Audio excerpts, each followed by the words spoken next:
जी साहब और जितने भी डिग्नेटरीज यहाँ पे बैठे हुए हैं, द्राबशाला वालों को मुबारकबाद कि आज डिस्ट्रिक्ट के पीएम प्राइम मिनिस्टर हमारे सामने खुद आ गए। रही बात आज का जो दरबार है या दरबार था, कंक्लूजन पर है, ये खास आरआर प्लान को डिस्कस और उसके प्रति कुछ भी आपकी राय हो उसके रिगार्डिंग था। और आरआर प्लान की बात करें, रिहेबिलिटेशन और रीसेटलमेंट प्लान। अब जाहिर सी बात है ये किसके बारे में बात होगी? रिहेबिलिटेशन और रीसेटलमेंट उनकी होगी जो प्रोजेक्ट अफेक्टेड फैमिलीज होंगी। मैं यहां इम्तियाज साहब से थोड़ा सा नाराज हूं कि माइक देने में थोड़ी सी इन्होंने झिझक की या प्रायोरिटाइज किया। माइक अगर देनी चाहिए थी, बोलने का मौका अगर देना चाहिए था, तो वो उन लोगों को मिलना चाहिए था जो आरआर प्लान से पीएएफ अफेक्टेड थे। मुझे लगता है यहाँ एक या दो पीएएफ अफेक्टेड ने माइक पकड़ी है और अफसोस है कांदनी वालों पे भी कोई सामने नहीं आया माइक पकड़ने। देखो होता क्या है, आरआर प्लान के बारे में जो बात होती है, पीएएफ प्रोजेक्ट अफेक्टेड फैमिलीज जो है वो आए और बात करें आरआर प्लान के बारे में। जो आपका नया डीसी साहब आरआर प्लान है, इसमें गालबन 130 करोड़ का पैकेज है ये, और रिहेबिलिटेशन जिसमें डिस्प्लेस्ड फैमिलीज है। आपने डिस्प्लेस्ड फैमिली की बात की है, कुछ कांदनी के आते हैं, कुछ यहाँ नीचे हमारी चौधरी बस्ती थी उसके आते हैं, लेकिन द्राबशाला के अफेक्टेड तो हैं जमीनों की वजह से, कंस्ट्रक्शन डिस्टर्बेंस की वजह से, मगर ये लोग डिस्प्लेस्ड नहीं है। इसके लिए द्राबशाला वालों ने, मैं बात करूं 0 पॉइंट कैचमेंट एरिया की, इन्होंने कई सारे पीसफुल प्रोटेस्ट भी आपके सामने रखे, अपने रेजोल्यूशन लेकर आए। 2-4 दिन से वो डंपर की डिमांड्स भी, कुछ जो भी थी पब्लिक की, वो हम साइड रखते हुए आरआर प्लान में जितना भी रिहेबिलिटेशन और रीसेटलमेंट फैमिलीज के लिए है वो 20 करोड़ है। मैं चाहता हूं एक तो इसको रिवाइज किया जाए, जो ये फैमिलीज रीसेटलमेंट की जा रही हैं इनके लिए थोड़ा सा, ये गालबन 18 लाख बनता है पर फैमिली हाउस होल्ड के, मैं चाहता हूं थोड़ा सा इसको बढ़ाया जाए। और यहाँ जो गुजर बस्ती नीचे 2012 में रिहेबिलिटेट कराई गई है, चलो काननी तो अभी छेड़ा नहीं गया, वो जब सबमर्ज होगी तब होगी, लेकिन जो यहाँ गुजर बस्ती है वो 2012 से रिहेबिलिटेटेड है, उनका मुआवजा, उनका अमाउंट उनको दे दिया जाए। रही बात बचे हुए 10 गालबन 100 करोड़ की आरआर प्लान में, उसमें से 70 करोड़ जो लोकल एरिया डेवलपमेंटल फंड्स हैं, हमें आपसे ये गुजारिश है लोकल एरिया में प्रायोरिटी कीजिए। लोकल एरिया हम पहले द्राबशाला को लेकर 0 पॉइंट को लेकर चले, जो आपका लोकल एरिया डेवलपमेंटल फंड्स और सीएसआर 100 करोड़ का है, ये कम से कम इस एरिया को डेवलपमेंट करें। आपके आरआर प्लान के दूसरे पेज में ही आपको ये बताया गया है डीसी साहब, grinning of the catchment area. Catchment area यही वो द्राबशाला है। अगर आप देखो जिस जगह पे हम हैं, ये लहूलुहान, ये खेतों से हरियाला था। अब क्या है कि अगर आप ग्रीनरी थोड़ा सा इसको प्लांटेशन ड्राइव या किसी तरीके से एनवायरमेंटल एस्पेक्ट से देखकर इसको चलाएं, तो शायद हमारे लिए जो डस्ट का, शायद हमारे लिए जो नॉइज का पोल्यूशन है, ये इफेक्ट कम हो जाए। ये चीजें आप यहाँ पे कराएं और बाकी जितने भी डेवलपमेंटल फंड्स है वो इसी एरिया में यूटिलाइज हों। हाँ, मुआवजे की ही बात करूं, और मुआवजा है कुछ रोड्स का। डीसी साहब, मैंने पंडिता साहब के पास आपके लिए एक रेजोल्यूशन रखा था। अभी भी द्राबशाला का नाम सिर्फ बदनाम है, अभी भी लैंड लूजर जो कि आप ही के लिस्ट के हैं, प्रोजेक्ट अफेक्टेड फैमिलीज की लिस्ट जो आपके पास है, वो लगाए नहीं गए हैं। उसमें से 5 से 6 लोग जिनका सीरियल नंबर देके मैंने पंडिता साहब को दिया हुआ है, वो शायद आप तक पहुंचा होगा। एक तो वो, और दूसरा जो अफेक्टेड है। द्राबशाला में हुआ क्या सर, जब यहाँ पे ये इकोनॉमिक कैपिटल समझो इस सरूड़ की बन गई, प्रोजेक्ट आ गया, तो सारा इलाका चाहे कुंतवाड़ा, सरथल, सरूड़ और हमारा थाटरी जो भी लोग थे वो यहाँ बसने आ गए। अगर आप एक्चुअल द्राक्षाला को 0 पॉइंट के समझो, द्राक्षाला और ये डुलौती बस्ती है जो अब पानी से महरूम है। अब जितनी बिजली आती थी वो अब पूरी पहुंच नहीं पाती, जितना पानी आता था वो पूरा पहुंच नहीं पाता, और न यहाँ पे कुछ ऐसे प्रावधान किए गए हों कि हम लोगों के लिए जितना एरिया था, ना हमारे पास बाथरूम है ना बाकी डेवलपमेंटल चीजें। यहाँ पे चल रही थी एक वो स्वच्छ अभियान की गाड़ी, वो भी बंद कराई गई, अब गंद सड़कों पे है। वो भी रिक्वेस्ट आपसे है। जमील साहब ने आपको बोला कि गुजर बस्ती में यहाँ रोड नहीं है, मैं बता दूं वो गुजर बस्ती डुलौती चिनाल सेरी है, गालबन 400 के करीब पॉपुलेशन है, 3 से 4 किलोमीटर का रोड है। नाबार्ड में भी उसको बताया गया है। अब जबकि पीएमजीएसवाई में एसटी के लिए वो प्रावधान है, तो क्योंकि वो चीज जल्दी हो सकती है पीएमजीएसवाई में, तो वो रेजोल्यूशन आपके सामने होगा। मैं आबिद साहब से गुजारिश करता हूँ, लैंड लूजर की कॉपी है मोहम्मद अमीन मत्तू साहब की, ये आपके सामने रखें ताकि इनको भी कंसीडर किया जाए।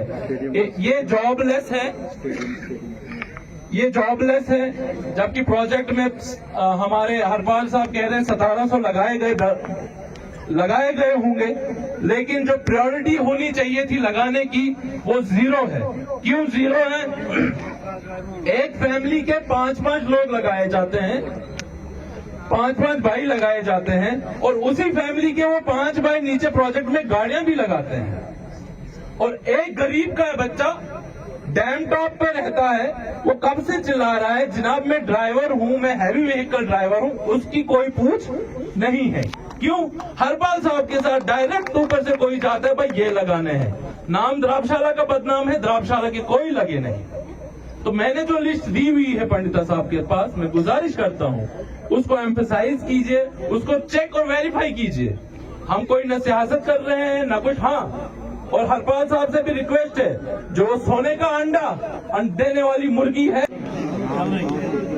डीसी साहब जी, मैं थोड़ा कुछ बोलना चाहता हूँ। मेरा नाम सुरेश परिहार है।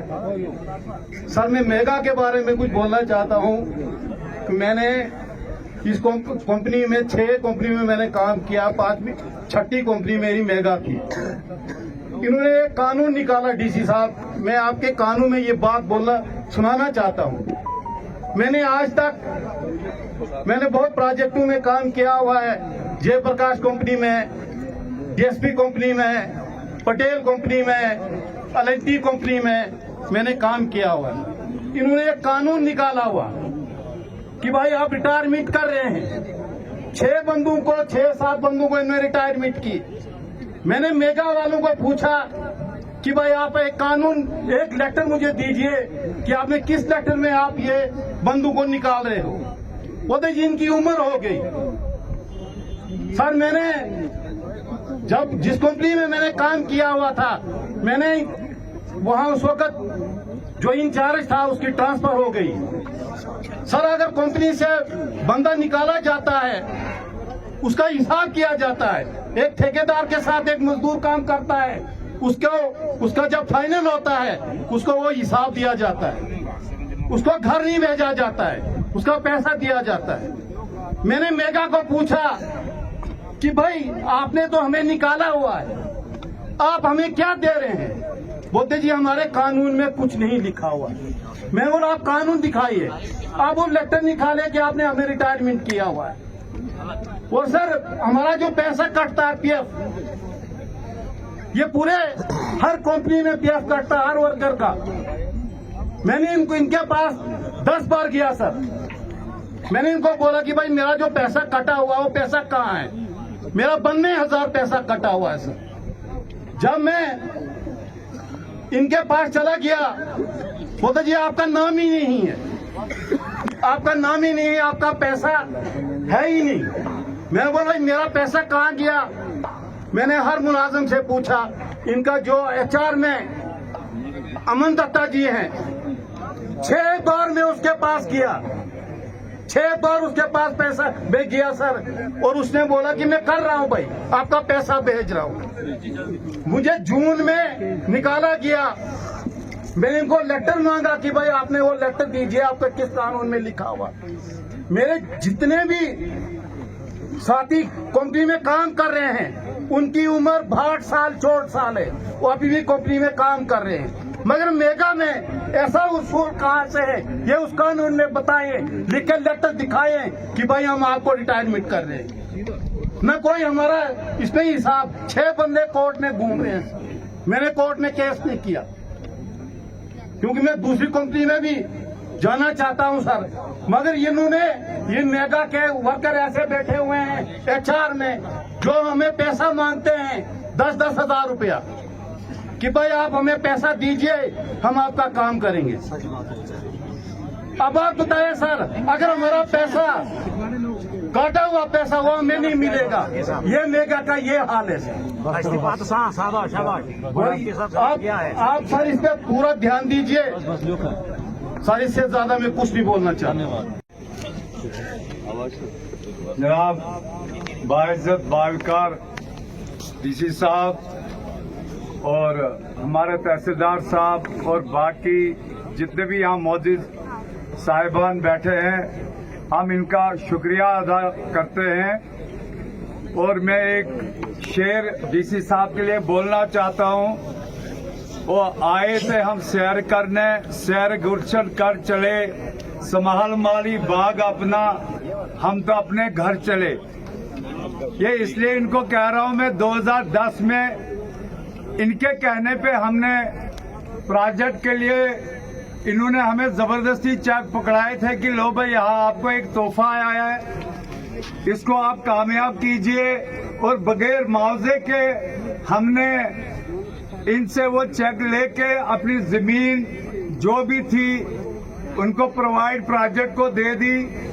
और उसके बाद आज 14 साल के बाद इनके दीदार हुए और अल्लाह ताला ने इनको तरक्की दी। और अब ये DC साहब के रूप में, हमारे एक रहबर के रूप में हमारे सामने आए हैं। लेकिन मैं DC साहब से ये गुजारिश करना चाहता हूँ और उन साहिबान से, लीडर साहिबान से भी ये गुजारिश करना चाहता हूँ जो हम लोगों को एक वो जंगली जानवर की तरह समझते हैं और हमारे अंदरूनी हालात नहीं देखते हैं। मुझे अफसोस होता है उन लोगों पे कि जो हमसे ये ड्रामा करते हैं। मैं सबसे पहले DC साहब से रिक्वेस्ट करना चाहता हूँ कि जो ये RHPC वाले सामने बैठे हैं, इनसे जरा पूछिए इन्होंने हमारे लिए कितनी टीमें बनाई सर, क्या आपके घरों को चेक किया जाएगा? यहाँ पे हम थूकते हैं इस काम को, हमें कोई काम की जरूरत नहीं है। अगर हमें काम के बारे में कोई बेचना चाहता है या हमें काम की जरूरत नहीं है। हम सिर्फ आपसे ये रिक्वेस्ट करना चाहते हैं जो हमारे यहाँ के ट्रेडमैन हैं उनको रोजी रोटी दी जाए। और मैं ये RHPC वालों से कहना चाहता हूँ जो इन्होंने धांधली यहाँ पे मचाई है DC साहब, ना हमें क्या यहाँ पे उस आपके दौर में जब आप ACR के ओहदे पे थे सर, आपने GVK से हमें स्कूल की बसें प्रोवाइड कराई थी, यहाँ पे एक एम्बुलेंस प्रोवाइड कराई थी, यहाँ पे एक मेडिकल टीम बैठती थी। और हमारा जो भी है मतलब हम मुझे लग रहा है सर उस दौर में, उस वक्त बाल मेरे काले थे, इस वक्त पूरा सफेद का सफेद हो चुका हूँ सर। मगर दुख इस बात का है सर, इस वक्त हमारी जिम्मेवारी कोई लेता ही नहीं है। ये हमारे घर पड़े हैं सर, ये RHPC ने खोद के रख दिए हैं। अगर सुबह 3 दिन बारिश हो जाएगी सब घर गिर जाएंगे। फिर भी हम धर्मशाला वालों पे ब्लेम लगाई जाती है कि आप प्रोजेक्ट को साथ नहीं देते। अब कितना साथ देंगे सर? इससे पहले भी सर मैं आपसे गुजारिश करना चाहता हूँ, पहले DC साहब आए, 3 महीने उन्होंने हमसे धरने दिलाए। यहाँ पे हमारी माँ बहनों को बताया गया कि हाँ आपको डस्ट अलाउंस दिया जाएगा, यहाँ पे एक डिस्पेंसरी प्रोवाइड की जाएगी, एक एम्बुलेंस रखाई जाएगी और जितने भी यहाँ के बेकार बच्चे हैं सबको यहाँ पे ड्राइवरी हो, ज्यादा से ज्यादा यहाँ पे क्या कारपेंटर है सर, मैसन है, ड्राइवर है सर। लेकिन अभी तक वो बच्चे जो है बेकार पे है यहाँ पे सर। कोई भी उनके बारे में हम मेगा के पास जाएंगे सर, वो कहते हैं आप RHPC के पास जाओ। RHPC वालों के पास जाएंगे, वो कहते हैं कि आप मेगा वालों के पास जाओ। मेगा वालों के पास जाओ सर, वो कहते हैं आप DC साहब के पास जाओ। अब हम लोग कहते हैं कि हम जाएं तो जाएं कहाँ सर? मेरी आपसे गुजारिश है सर, यहाँ पे हमें किसी भी चीज की फैसिलिटी नहीं है। 3-4 बार की 5 बार अभी तक आरएचपीसी ने हमारी जो है वीडियोग्राफी की है सर, उसका कोई रिजल्ट अभी तक नहीं है। सिर्फ हमें कहता है कि ये ब्लैकमेलर है, ये मुफ्त के पैसे ढूंढते हैं, हम इनको मुफ्त के पैसे नहीं देते हैं। हर मकान यहाँ पे क्या किया जाए सर, ब्लास्टिंग से इवन देन जो पार का एरिया पड़ा है सर, वही मसला पार हुआ सर। अब हमें ये पता नहीं है, शाम को लीडर हमारे साथ होता है, वो कहता है जी आप हड़ताल करो, वाकईतन आपके मकान क्रैक होंगे, गाड़ियां रश से चल रही हैं। तो ये सुबह को उनको किश्तवाड़ में कौन सूंघ जाता है, सुबह वो कहते हैं हम आपके साथ नहीं है, हमें पता नहीं है। हम आपसे ये रिक्वेस्ट करना चाहते हैं सर, ये कौन सा दौर है, ये तो ईस्ट इंडिया कंपनी भी नहीं करती है सर। अगर जब एज ए ह्यूमन बीइंग बंदा ही नहीं रहेगा सर, उस प्रोजेक्ट या उस तरक्की को करना क्या है? ये तो मोदी जी ने नहीं कहा है सर, मोदी जी ने ये कहा हमें सबका साथ और सबका विकास है। ये कौन सा विकास है सर? हमें घास में फेंका जा रहा है सर। ये देखो हमारी लाइटों का हाल, ना हमें बिजली भी नहीं होती है। ये देखो सर हमें पीने का पानी भी नहीं है सर, वो पाइप में पड़ी है, नालों में पड़ी है सर। कोई वहाँ पे सफाई का हाल देखो पूरे बाजार में सर। मैं आपसे ये रिक्वेस्ट करना चाहता हूँ कि हमें सर आरआर प्लान का भी आज बताया जाए और हमें क्या क्या मुद्दे, हमें कौन से काम करने हैं। कोई भी बात हो सर, हमें ये कहा जाता है ओए ऐसे लग जाएगा सुबह तुम्हें। ओके सर, हम क्या दहशतगर्द है सर? अपना हक मांगना भी गुनाह है सर। हमें सिर्फ ये रिक्वेस्ट है आपके साथ, जिस तरह से आप हमें उस वक्त हमारे सरबराह 2010 में बन के आए थे, वही जस्टिस हमें चाहिए सर, उसी तरीके का जस्टिस चाहिए सर। हमें आज ये फेक न्यूज वाले नहीं चाहिए सर, ना हमें फेक लीडर चाहिए सर। हमारी जो है दिल की ड्राइवर्स वो सुनी जाए सर। हमें बाकी कोई इन्हीं अल्फाजों से और खासकर आरएचपी वालों से बताया जाए सर, इनको प्रोजेक्ट किस तरह पे बनाना है और इनके क्या लाज है सर। हम क्यों अपनी माँ बहनों को लाके रोड में रख देते हैं सर? इन्हीं चंद अल्फाजों से मैं गुजारिश करना चाहता हूँ सर, इस पे संज्ञान लिया जाए सर। ओके सर, धन्यवाद।